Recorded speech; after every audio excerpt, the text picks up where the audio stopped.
When I was diagnosed with schizophrenia, I was 19. That's when I was diagnosed, but long before that, I could actually perceive and hear the ambulances as voices. Have you encountered hatred? I guess probably yes. Certainly several times. Mostly in a way that people immediately started judging me, sending me to psychiatrists for lifelong treatment, and usually to Bonis. How many ambulances do you have at home? 37 at the moment. 37 ambulances. From small collectible models, which I really have as models, I talk to them, but of course, and then up to big plastic toys, like from toy stores. Before you had a relationship with ambulances, were there perhaps relationships with girls? If ever somewhere in elementary school, in the lower grades. It's possible, but as I say, I just don't remember it. And now the idea of having either a homosexual or heterosexual relationship is out of the question.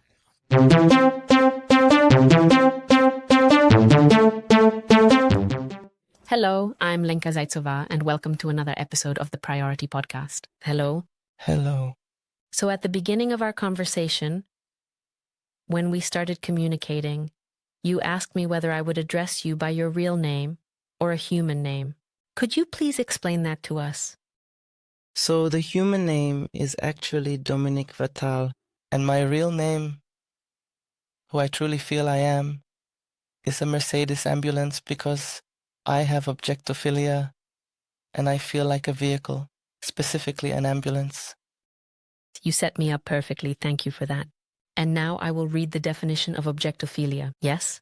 All right, so it is a sexual deviation characterized by a strong emotional and often romantic desire to form a relationship with inanimate objects. Individuals with such preferences may feel strong emotions of attraction, love, and devotion towards certain things or structures. Objects are perceived by objectophiles as equal partners.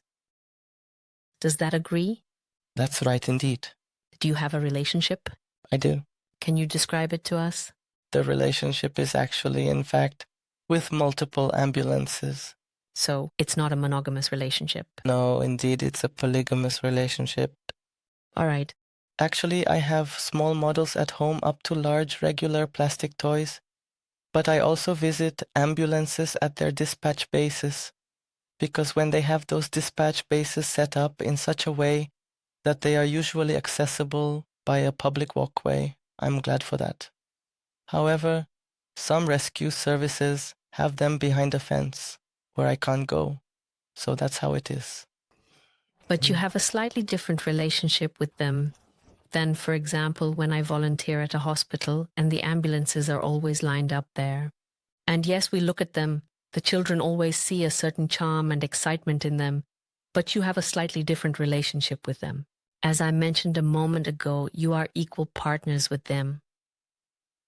How do the paramedics view this? You don't, because they command great respect. Well, the paramedics, it's like this. At the Prague emergency services, like the main one, the state one, they tend to disapprove of it. Whereas private paramedics, those who work for private companies, I'm not saying they support me in it. Some partially do, some don't, but they still understand it. They tolerate it. They tolerate it because I still feel that the Prague emergency services think they are something more. Like better than the others. Exactly. And now I'll return to your relationship, whether everyone is perhaps in a polygamous relationship. How many ambulances are there in your, how should I put it, romantic polygon? They are actually Mercedes ambulances. And how many? In the Czech Republic. So I don't know exactly what the number is there. Like all of them. All of them. All of them. I don't differentiate. I take it as if they are all the same. But do you prefer Mercedes? Mercedes, definitely Mercedes, yes. What exactly makes Mercedes the specifically chosen one for you? It's not because it's a brand with some kind of technically better equipment, but it's about the appearance. It's about the appearance, actually, since I was 13.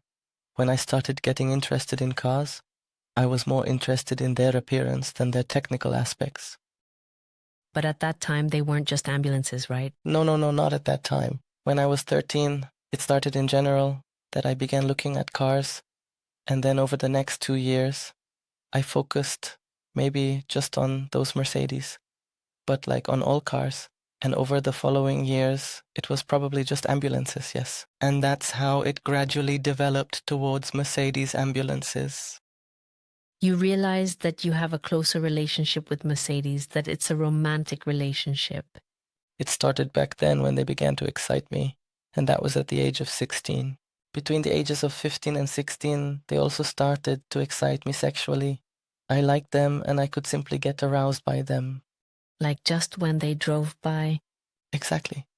You know, I no longer felt absolutely anything for any other kind of regular cars. Only and completely for the Mercedes out there. In one interview, you mentioned that you were there when the ambulance had an accident. Could you please describe that? Yes, that was actually when I was waiting for the bus. An ambulance sped by, heading to a case, and a driver from a side street didn't yield, and they crashed. At that moment, I just wasn't in a good state.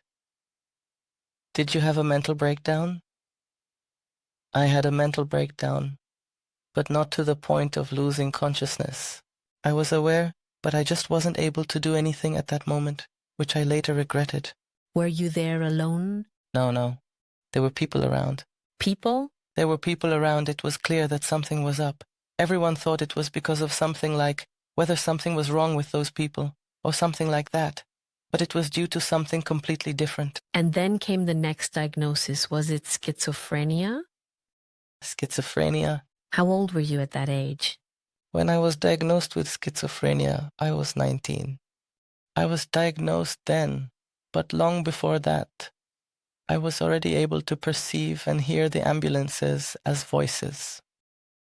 If you allow me, I will read a brief definition of schizophrenia for our listeners.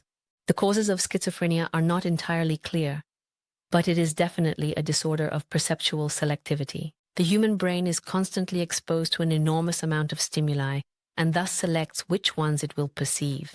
However, for a person with schizophrenia, it is not like this. They perceive all stimuli, but because they cannot process them, they create their own reality. The disease itself arises based on two influences: predispositions and triggers. Of course, heredity plays a significant role. Does anyone in your family have schizophrenia? No one ever had schizophrenia. And the trigger, as you may know, it is often either substances like drugs or some kind of trauma. So I probably have to ask you, did drugs play any role?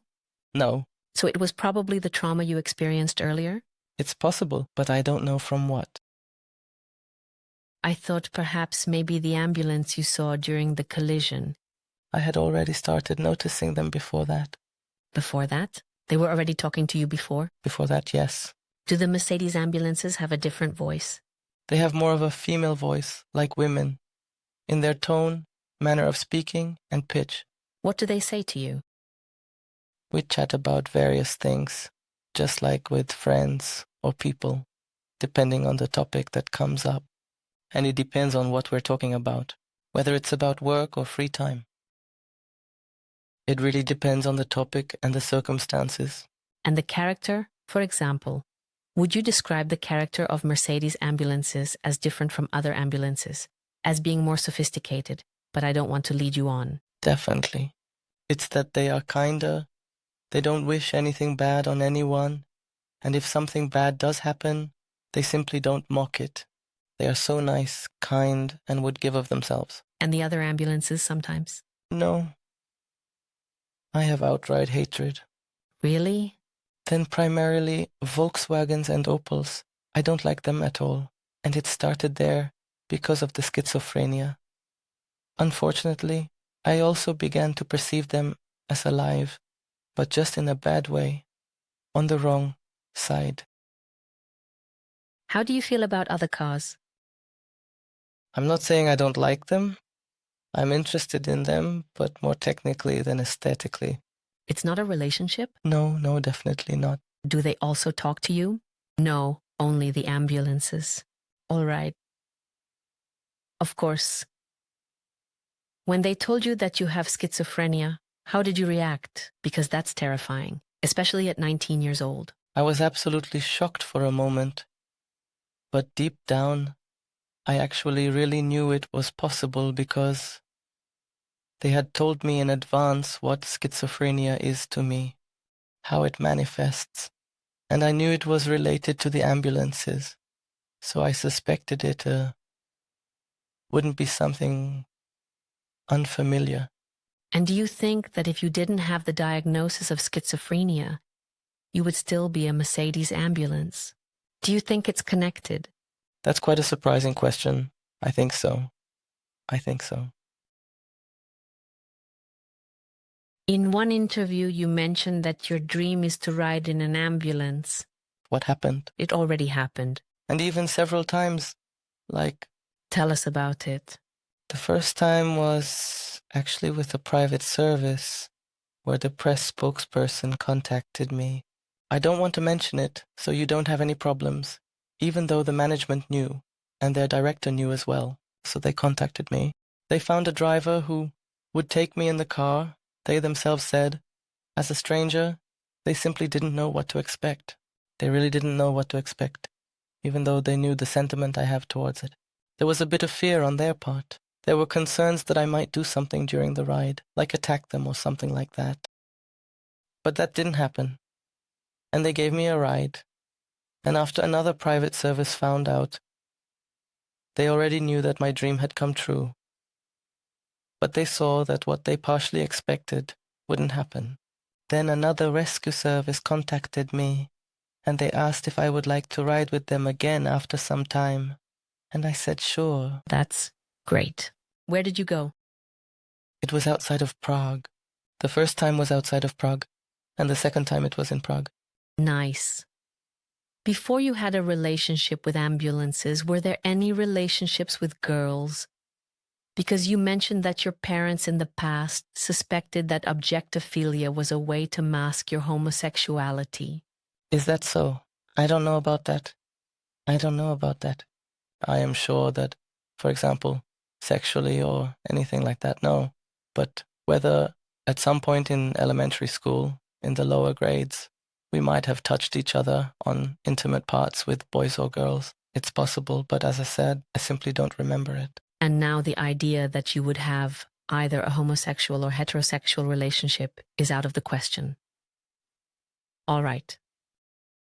That would only happen if, for instance, for example, an individual attacked with the intention of rape or something like that, which I would also try to defend against. How did you react when your mom said, or when your parents thought, that you were trying to mask your homosexuality? I tried to refute it somehow, but it was the kind of refutation where I insisted it definitely wasn't true and that it's just nonsense. But they still believed what they wanted for some time after that, even though I kept saying over and over that it wasn't like that. How did your friends at school react exactly when you told them? Friends at school, mostly those I didn't talk to, didn't know about it. And with those I did talk to, who were my friends, how to say it, they understood. They accepted it. They accepted it. Some understood it right away as okay, no problem. Some accepted it. Some started to wonder for a moment whether I was normal or not. But then they accepted it too. You are very brave to have gone public with it and let your story be covered by the media. But at the same time, it must also have a negative side.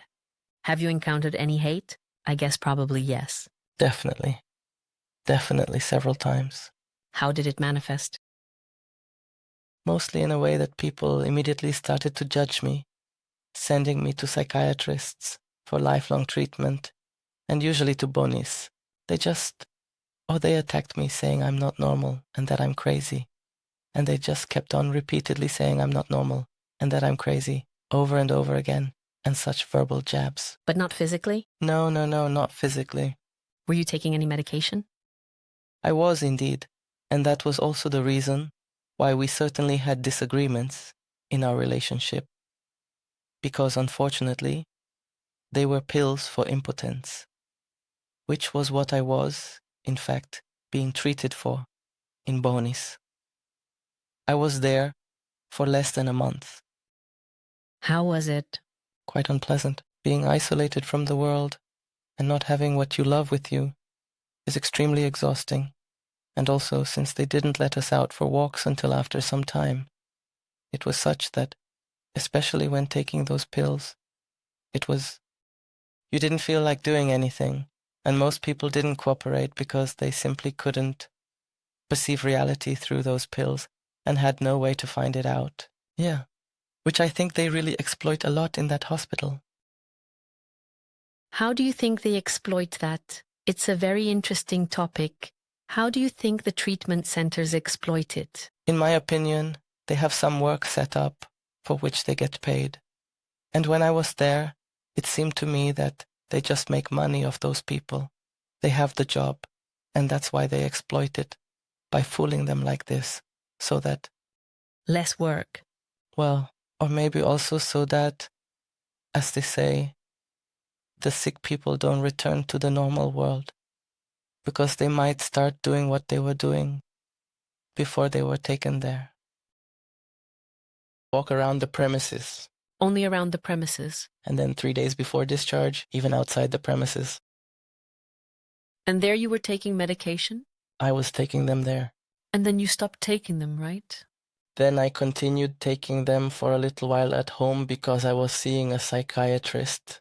And then I stopped because we had an argument at home that even the sexual life wasn't the same as it used to be.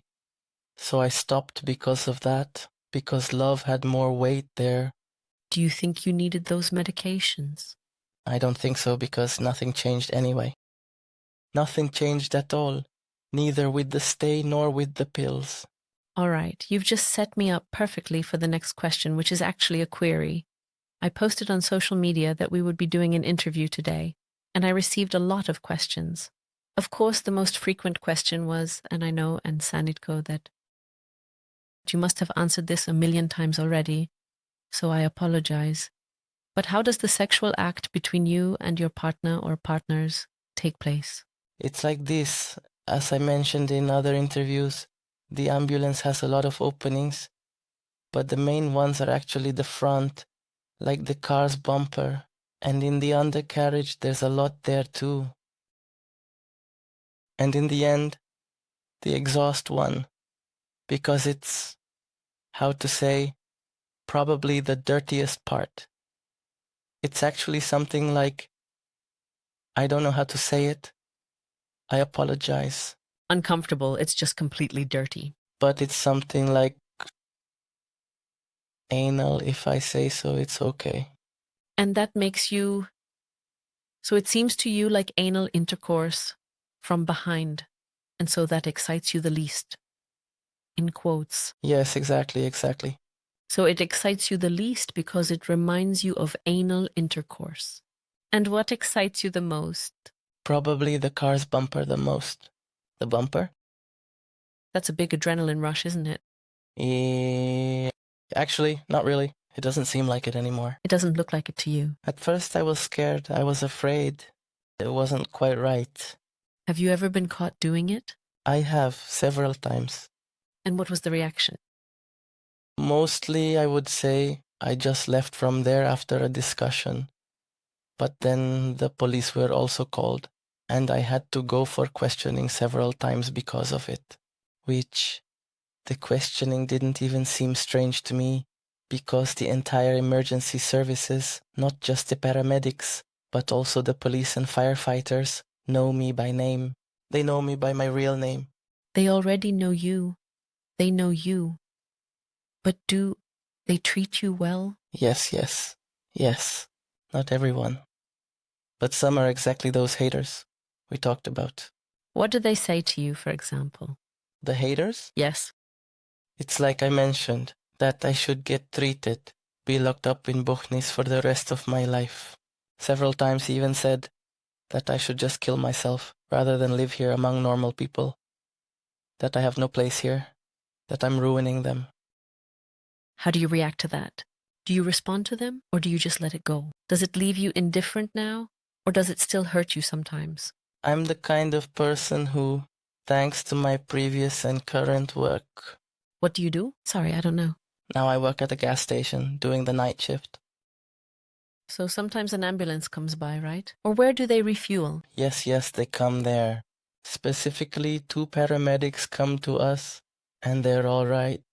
They're actually Prague paramedics, which surprises me. The Prague paramedics. Sorry, they're not, as you said. They're all right. Which surprises me. So they're not very friendly. Or is there a certain boundary? Not very friendly, but they are heavily influenced by the management. They are heavily influenced by the management because they hate me to their management.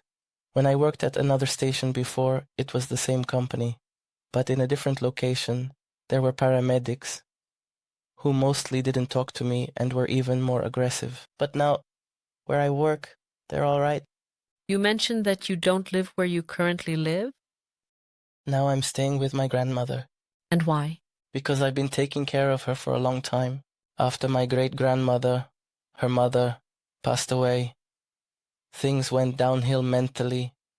But now I'm not saying it's perfect, but it's better. Better than it was. I can't say by much, I can't say by little. It's better. It's better that way. You mentioned that you lost a lot of friends. Mm-hmm. By isolating yourself a bit, living with your grandmother, and also by mentioning that you are an objectophile, that you identify as a Mercedes ambulance. Is that right? Yes, that's right. How do your parents view this currently, Khan, today? They leave it be now. So they don't care, because they used to say, once you're 18, do whatever you want. So after I became an adult, they just said they can't do anything about it. And I think they understood that I'm not hiding it, just like we discussed homosexuality. Have you ever heard about cases of other objectophiles?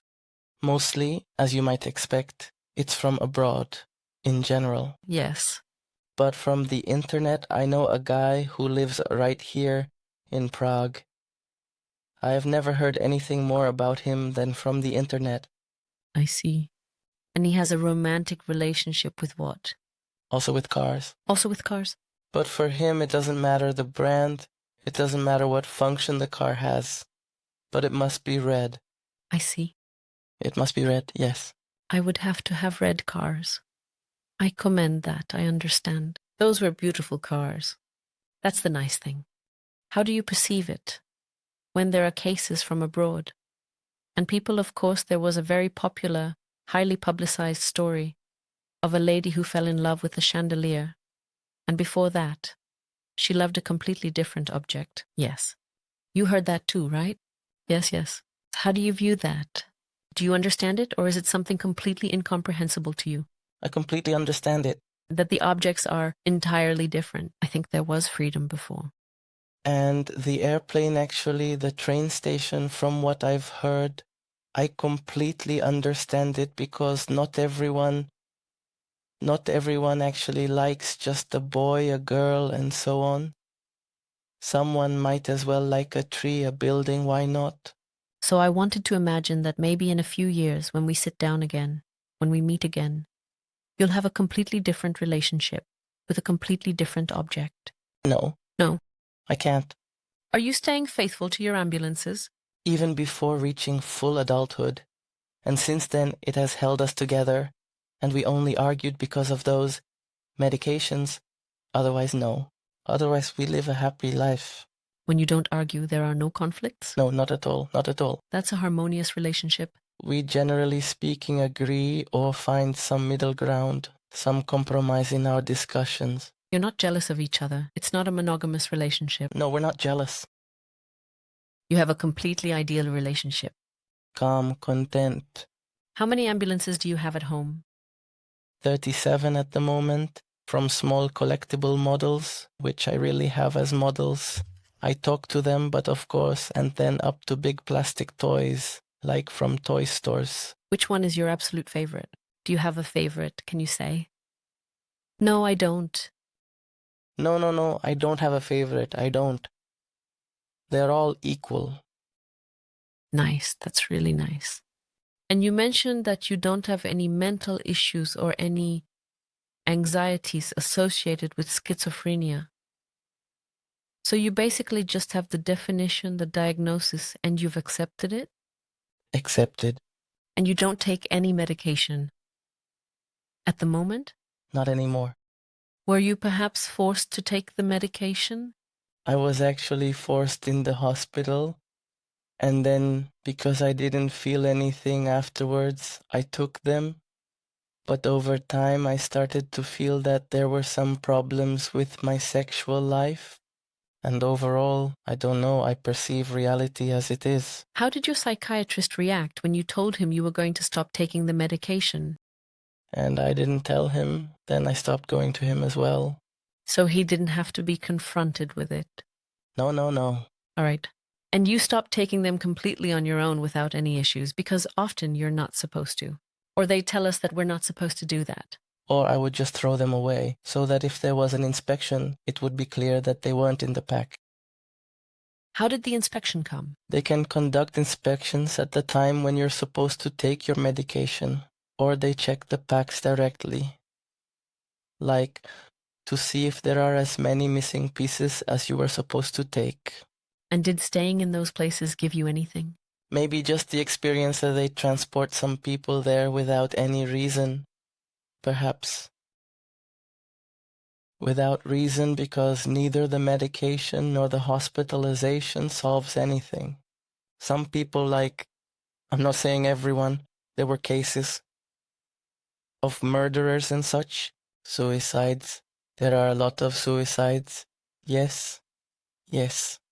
But then there were many people who just had certain mood drops, and they were just locked up there completely unnecessarily. Everyone has that. I'm not saying maybe on such a large scale, but sometimes I also just fall into a mood for 2 or 3 days. I don't feel like doing anything. I want my own peace, and at the same time, I'd love to have fun. And this thing where I don't feel like doing anything, but at the same time, I'd like to have fun, just puts me in such a mood that I'm tired, sad, and just don't know what to do. But everyone has that. Of course. And were you there voluntarily or involuntarily in Bonisa? They took me there after I'm not saying I completely had suicidal thoughts, but I wouldn't be able to do it, especially because of my loved ones and the ambulances. I wouldn't be able to do it.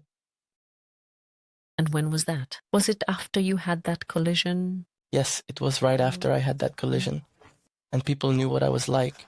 So I sat on the windowsill, and they took it as if I wanted to jump and kill myself. But as I said, I wouldn't be able to do it, especially because of my loved ones and the ambulances. But people knew what I was like, so they took it that way, and they took me there involuntarily. I didn't want to go. I said I was fine. And you had to be there for a month. That was also involuntary. Also involuntary. Were there cases there? Were you in contact with others? I was. The hallway there was shared. Each room was separate. What kind of people were there? There were different kinds of people in the group, such as those who were feeling suicidal and struggling with their mental health. Then there were people who just experienced mood swings from time to time, and a few individuals who were, let's say, not actually sick in the traditional sense, but just felt like they might do something impulsive or unexpected. Mm-hmm. To themselves, not to others. To others as well. But they were mostly there voluntarily because they themselves said they wanted to be isolated from society. But then, there were also cases like in Rasi and things like that, who were actually in a room where they had a kind of cage bed. What does a cage bed mean? Is it the best bed? What do you mean by a cage bed? It was like there were bars on all sides, and only the staff could open it with a key and slide it for them. Otherwise, it was all barred, or there were solitary cells and they were locked in straitjackets. What do you have to do to end up in Bonais? In a straitjacket or a cage bed? Well, in my opinion, I think there are certain situations such as deliberate acts of homicide, like attempts to kill someone or murder, intentionally. But they weren't in your ward? No, not those, but they were there. In my ward, there were mostly people who had some anxieties and schizophrenia. Were you afraid there during that month? Did you feel safe? I felt safe because I saw that these people actually have their own problems and are in their own world, that they simply don't impose themselves on others and so on. You mentioned mistreatment and abuse by the staff, as you previously mentioned, that you think you were over-medicated. Can you describe that a bit more? Actually, the fact that I was kind of over-medicated is that they gave us maybe 7 or 8 pills throughout the day. So you were very sleepy? Sleepy, tired, and mainly I didn't see what was happening around me. You didn't perceive the world? Well, I perceived what I saw from the window, you know, but like what was happening somewhere else, I had no idea, because it was only after about a week that I got a phone in my hand. Were visits allowed? They were, but also only after some time. Actually, only after a person got a phone in their hand, they could write where they were and what was happening. And your family didn't know until then? They had to see? No, they didn't know. So they took you away and didn't know what was happening to you? They didn't know because I was already 18. That was after I turned 18. And did they have to look for you? No. My parents knew that I would go to friends' places, sometimes even for a few weeks. And sometimes even if I went somewhere for a couple of weeks, I might come back home every day or every other day to check how things were going. But before I turned 18, it happened that I was completely away from home for 2 weeks. I would pack up and go with friends, and we would plan various trips, so it was mostly because of these trips that I wasn't home. How did your parents react when they first saw you in Poniesiś? They were curious about what had happened. They were curious. They even asked the doctors. But the doctors usually didn't say anything, telling them to let the patient explain it himself, which was also unpleasant to say that I was there just because someone thought I wanted to jump out of a window. Especially when you're on medication, right? Yes. But your parents have accepted it today? Yes. Do you have good relationships or? We do. Indeed, we do. Even with siblings? With a sibling, pardon. We talk normally. We just live somewhat normally. They do accept me. Do you have arguments because of it? No, we don't. Don't try to explain to them that. You perceive yourself as a Mercedes ambulance. What about your grandmother, with whom you live?